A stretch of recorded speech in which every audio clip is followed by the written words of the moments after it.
Leanne.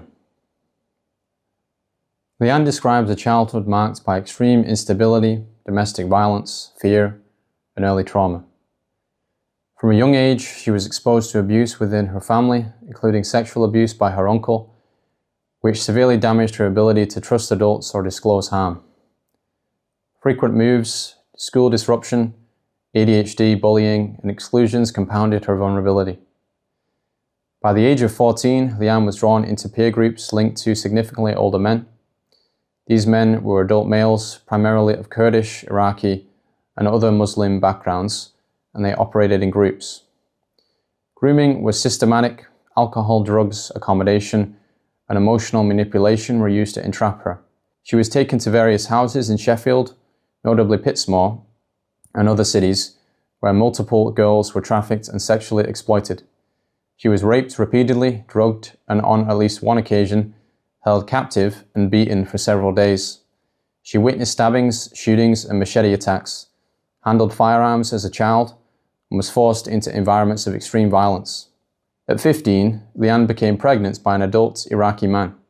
She miscarried and later discovered that records had been falsified to suggest she was 16, thereby minimizing the seriousness of the offense.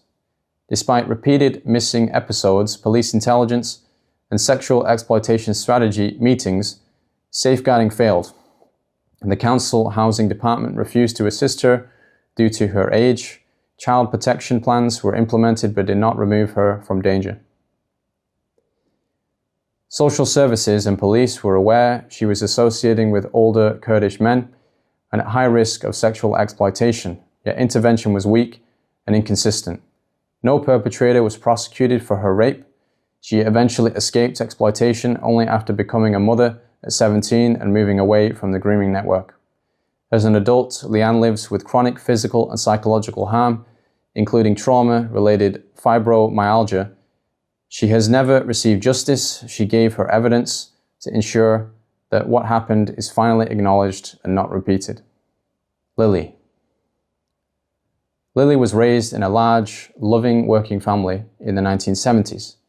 Her family's life was permanently destabilized when the council forced them out of their cottage to build flats. They were evicted from their home and moved into 2 council houses. This was the first time anyone in the family had lived on a council estate. After moving onto the council estate, trouble began immediately. One older boy attempted to take Lilly's hand from her mother when she was 5 years old. Her mother reported it to the police, but it was treated as a joke. Years later, the same person went on to rape a 3-year-old. This perpetrator and his brother then began targeting the family. They harassed Lilly's mother and beat her father badly. This created an atmosphere of constant fear and chaos.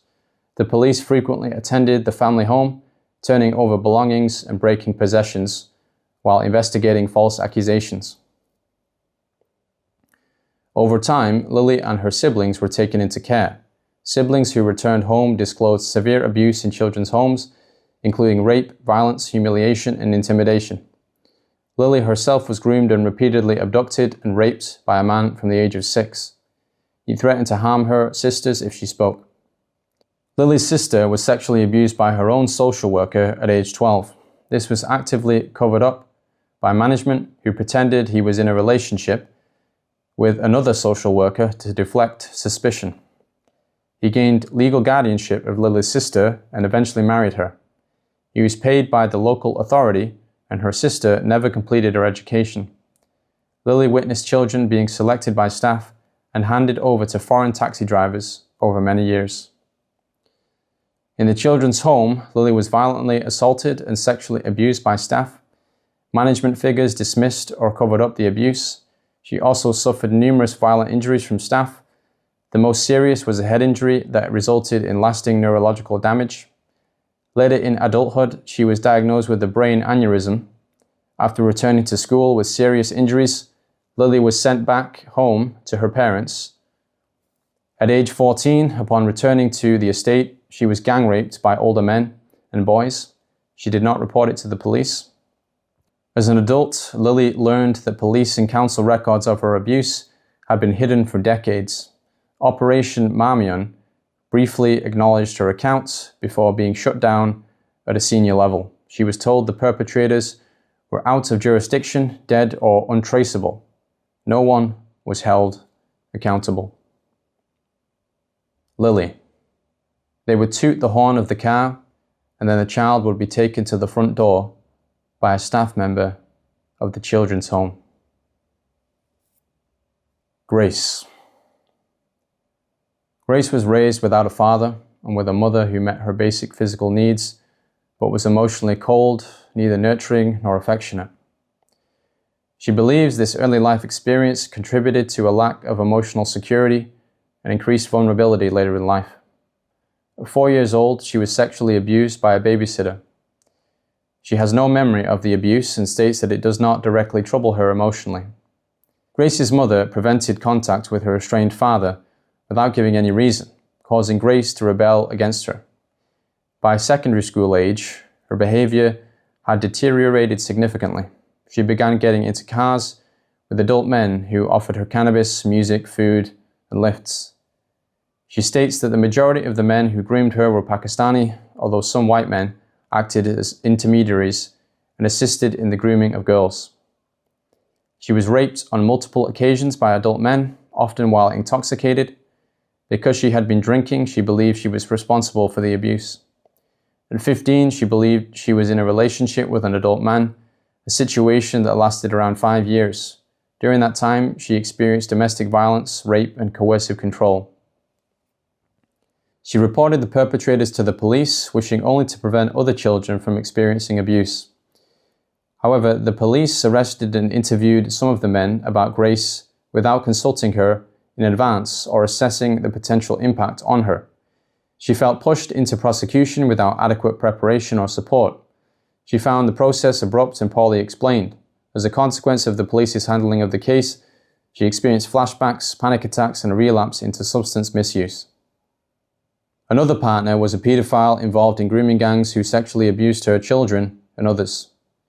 He stalked, harassed, and threatened the family and manipulated police investigations for years.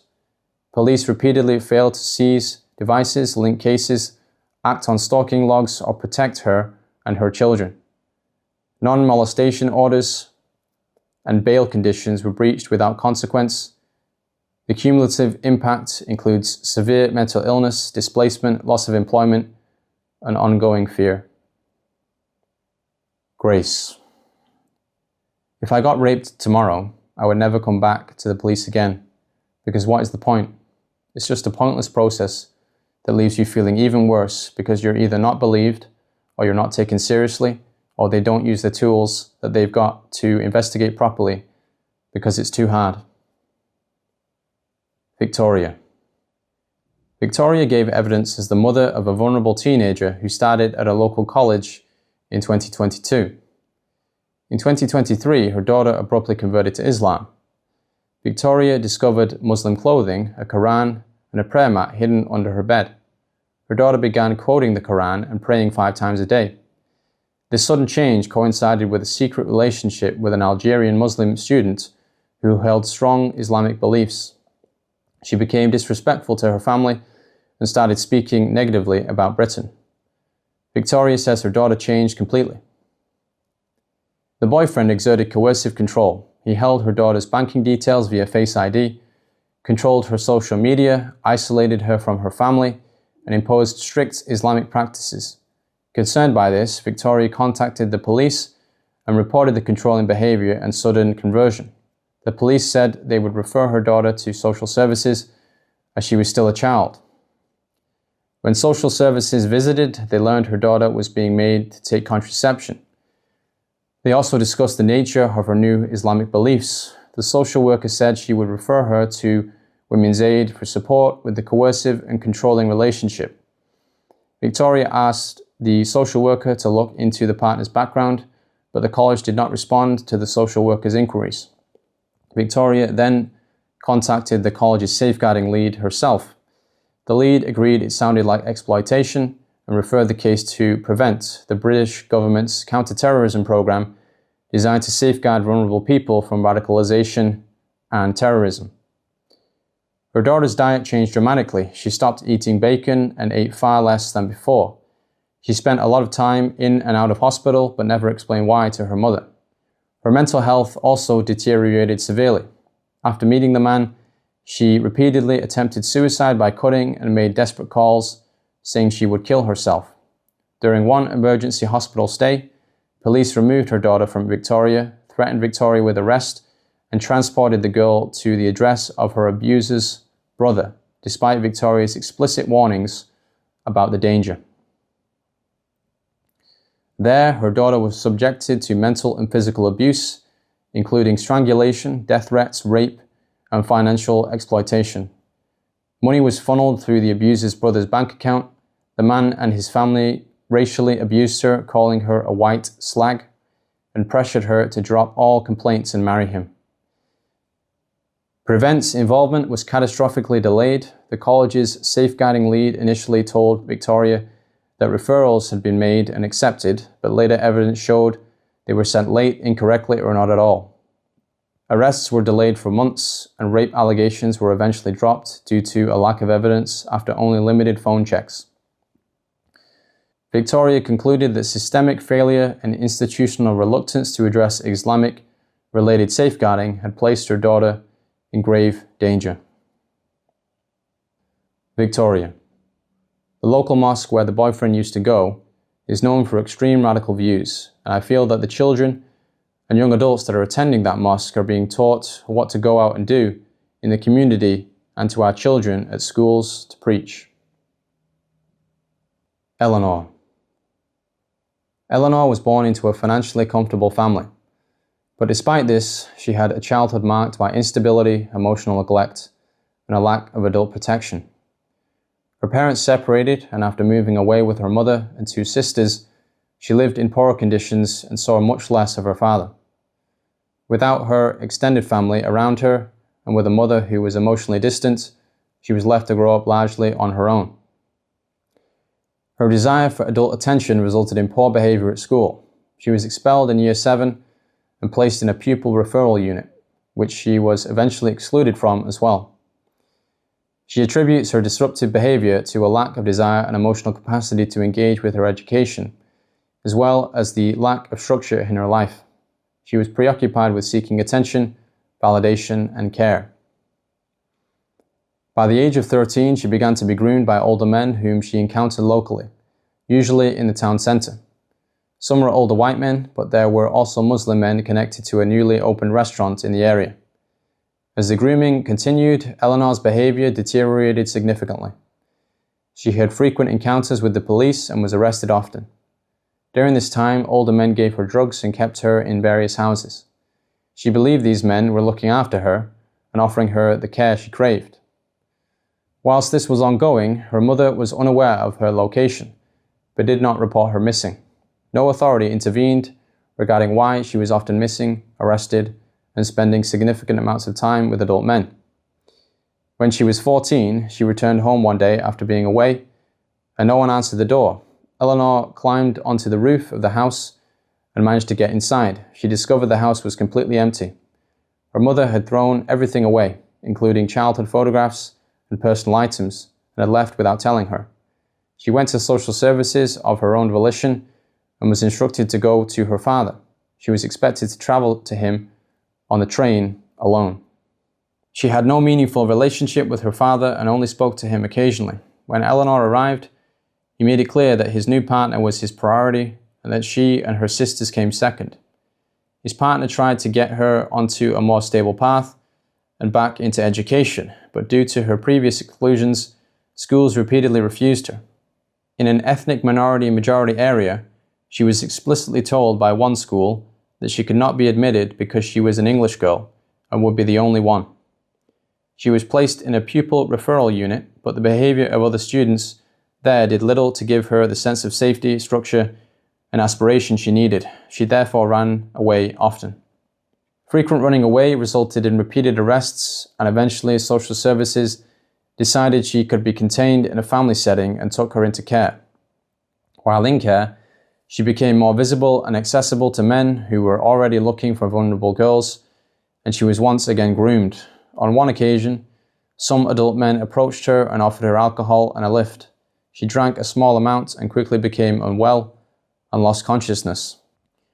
When she awoke, she was aware she was inside a house that appeared to be decorated for an Asian wedding, but she lost consciousness again. When she finally awoke properly, she found herself abandoned by the side of the road, unclothed, injured, and disoriented. She managed to make it back to her children's home. However, she was not asked what had happened, taken to hospital, or had any record made of the incident in her case files. Following this incident, Eleanor went missing far more frequently. She would sleep rough in doorways, abandoned buildings and taxis. No one at the care home asked her any questions about why this was happening. She was transferred to a different children's home where men regularly collected girls from outside the home and sometimes came inside the building itself. The staff allowed this to happen. The men offered food, alcohol, places to stay, and a sense of belonging, but in reality, they were there to sexually exploit children. Eleanor became involved with an older man whom she believed was her boyfriend. He was involved in the drug trade. She was taken to Jersey and kept in a hotel for several days. She was not allowed to leave freely. Upon returning to the care home, no one questioned where she had been. She continued to be arrested for low-level offenses, particularly shoplifting. She was eventually placed in a young offenders institution. On one occasion, she was punched while being arrested, and this experience, among others, destroyed any trust she had in the police. From this point onwards, she saw the police as just another threat. When she was 17, Eleanor was present at a stabbing incident involving men connected to the grooming network that had been abusing her.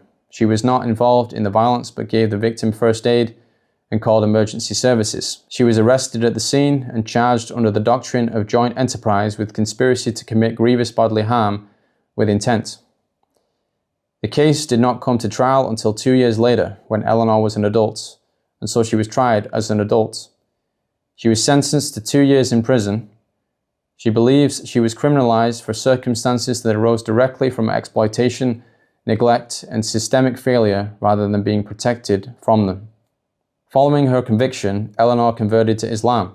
She did not do so for theological reasons, but practical ones, as a method of survival. In many environments she had experienced, Muslim girls were afforded some degree of protection relative to non-Muslims. She felt that conversion was a way to reduce risk and make herself less vulnerable.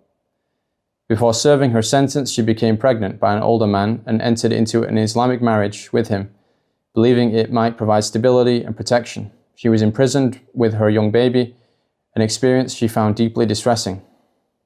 Following her release, she was subjected to domestic abuse and coercive control.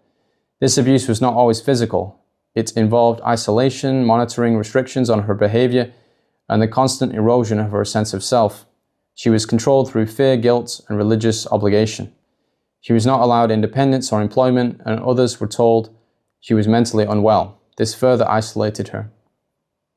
She met and remarried another man who took her to Saudi Arabia. She was entirely dependent on her husband for everything and was not allowed to leave the house without him. She felt isolated and powerless. This experience made her realize she needed to leave Islam, but she knew that apostasy carried very serious consequences and so kept it to herself. However, she was eventually able to escape Saudi Arabia and return to the United Kingdom with her children. Back in Britain with no home, work, or money, she was raped by another man, became pregnant again, and felt forced into another marriage. Her abuse continued. She eventually escaped the situation after studying in secret and building up her sense of identity and confidence enough to make a new life for herself. Eleanor believes much of the harm she experienced could have been avoided had institutions adequately protected her. Children's services did not safeguard her, the education system excluded her, the police criminalized her. Eleanor: I'd had friends that were Muslim, girlfriends, and this never happened to them. They would be in the cars with us sometimes, but the men would treat them differently. Rachel. Rachel is the mother of a daughter who died aged 12 after taking an overdose. Her daughter was a joyful, creative, academically engaged child from a stable and loving home. She was, however, autistic, which made her more vulnerable to abuse and exploitation. Following the lockdown response to COVID-19, her behavior changed dramatically and she became withdrawn, depressed, and began self-harming. Rachel's daughter disclosed that she had been orally raped by a white British boy from her school.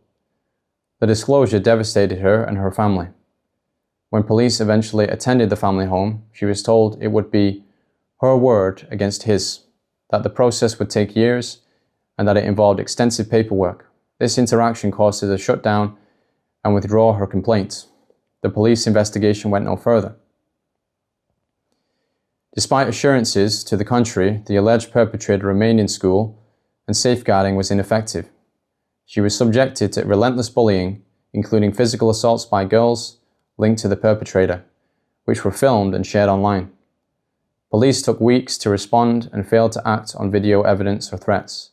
Rachel's daughter was abused and threatened on Snapchat and other platforms daily. The intimidation escalated when the perpetrator's adult brother attended the family home and attempted to force entry. Police advised only that the family should consider moving house. Rachel's son was assaulted at school. On the night of her death, Rachel's daughter took an overdose of colchicine, stating she just wanted everything to stop. She suffered multiple organ failure and died days later. Even after her death, the abuse continued. Rachel believes that her daughter was failed by the police, her school, and the Crown Prosecution Service. She states that she was effectively murdered by institutional failure. Jen. Jen's childhood was characterized by emotional neglect and a lack of safety. Her emotional needs were not recognized or prioritized by the adults in her life, particularly her parents, who were absent much of the time. Within the wider family context, boundaries were blurred and inappropriate dynamics were normalized. For example, family members introduced her to drugs and alcohol around the age of 13. Throughout secondary school, Jen was bullied, but staff did little to help despite her obvious distress. On the contrary, they contributed to her victimization. Much of the bullying stemmed from an incident in her first year in which a teacher refused to allow Jen to use the toilet, resulting in Jen wetting herself and being made to stay in the soiled clothes for the rest of the day. The teacher faced no repercussions. Jen began self-harming and running away from home, and the only adult she felt she could confide in committed suicide around this time. Into adolescence, Jen had no stable sense of self-worth and no adults who consistently protected or advocated for her. Her self-harm worsened and she experienced suicidal thoughts, yet safeguarding responses remained absent. Jen began to believe that she was not worth protecting, and as a result became increasingly vulnerable to exploitation. At 13, adult men began contacting her online, giving her a sense of validation and belonging. Sexual conversations were common, including one man encouraging Jen to insert a knife into her vagina. At 15, offline grooming began with a group of white British men who presented themselves as sympathetic friends to the vulnerable Jen. Though she was not raped by these men, one told her that touching was okay, but we can't have intercourse until you are 16 because of the law.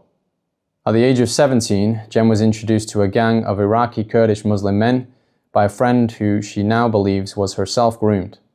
The gang members, all of whom were illegal migrants, tracked Jen to numerous towns and cities across the Midlands where she was raped by multiple men at what were described as parties. On one occasion, she was anally raped in a park by one of the gang members. She was taken on drug runs and witnessed the slaughtering of a lamb in the bathroom of a house.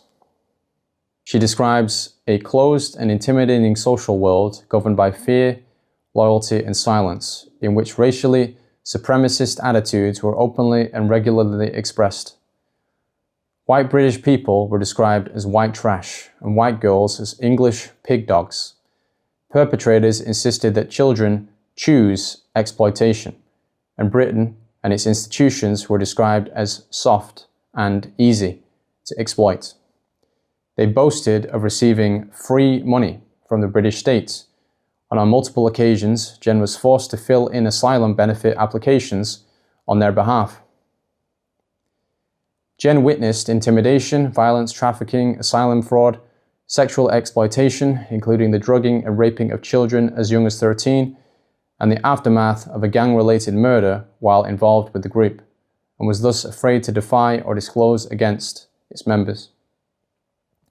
The gang became increasingly controlling and abusive, isolating Jen from her friends and family, Her movements, communications, and decisions were closely monitored and restricted, and any attempt to assert independence was met with threats. She suffered emotional, psychological, and sexual abuse, and at 18 became pregnant as a result of rape. Jen was repeatedly told she was inferior and unclean as a non-Muslim. Religious coercion escalated into forced conversion to Islam, partly due to her pregnancy. She was taken to a dark, dingy flat that had been converted into a mosque and married by an imam in an Islamic ceremony without giving consent. The marriage was used as a mechanism to legitimize control over her, and restrictions on her behavior increased. During pregnancy, the threats intensified. Jen was told she had no right to leave or make decisions about her child because to do so would be anti-Islamic. Her behavior was tightly controlled, including an instruction not to eat pork, as the father believed it would make the baby gay. She was told that disclosure to authorities would result in shame and punishment. Nevertheless, she attempted to report her situation to the police, but no action was taken. The ideological and religious dimensions of her trafficking and abuse were minimized, and her disclosures were reframed as relationship issues or cultural matters before being dismissed as exaggerated and unreliable. After the birth of her daughter, Jen's access to her child was restricted and used as a means of leverage. The father, an Iraqi illegal migrant, repeatedly took their daughter to Iraq, despite having claimed asylum in Britain on the basis that he could not safely remain there. While there, she was exposed to firearms, including AK-47s. When her daughter was 3 years old, Jen contacted the police after the father threatened to take their daughter to Iraq and never bring her back.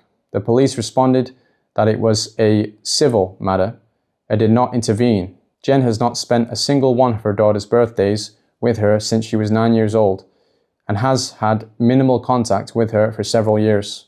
Her father continues to take her to Iraq regularly. Jen now lives with complex PTSD, anxiety, depression, dissociation, periods of agoraphobia, and persistent fear and distress in relation to her daughter's safety and autonomy. These difficulties significantly impair her ability to function day to day. She gives evidence so that religiously motivated coercive abuse is properly recognized and confronted, even when doing so is politically, culturally, or socially controversial. Jen. They have no compassion for the young girls that are out on the streets, and they see us as slags, as white trash. English pig dogs came up a lot. Muslims don't like pigs, and they don't like dogs, so they hate dogs, they hate pigs, and they'd put women on the same level as that.